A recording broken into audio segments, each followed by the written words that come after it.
Masak rendang ala aku, Bes. Kenapa tak arani ala aku? Ya mergo nek masak karep-karepku dhewe, Bes. Sing jelas luwih hemat waktu, LPG, karunan tenaga, tapi rasane tetep lembut ya empuk, Bes. Carane masak ki ngene, pertama kita sangrai dhisik kelapa sing wis diparut. Iki mang sekitar setengah butir kelapa luweh, ya mesti setengah butir luwih sithik.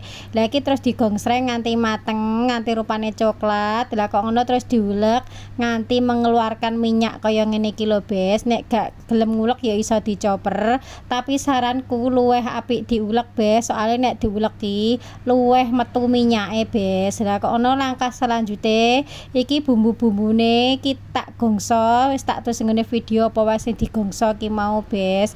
Lah kok ngono terus tak siapno daginge, Bes. Sing sekilo daging kok ngono iki lho, Bes, rahasiane kenapa tak arani alaku. Daginge tak presto dhisik sedilut ora suwe-suwe. Pada umumnya nek presto daging ngono kan 30 menit ya, iki mau tak gawe sekitar 10 menit wae, Bes.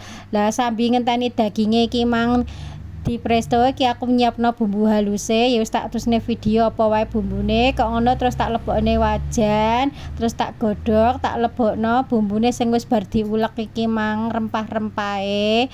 Kok ngono terus tak lebokno meneh minyak goreng iki terus digongso sedilok wae ora usah suwe-suwe, Bes. Lah selanjutnya terus tak kei aromatike ana godhong jeruk, godhong salam, serai, karunan godhong kunyit, Bes. Lah terus ki daginge mau bar tak presto 10 menit, terus tak tumblekno nih awar bumbune sak kaldu-kaldune sing isih ki mau lho, Bes. Lah iki aku kaldune gawe duduh klapa, Bes, mergo aku pas wae di stoke duduh klapa.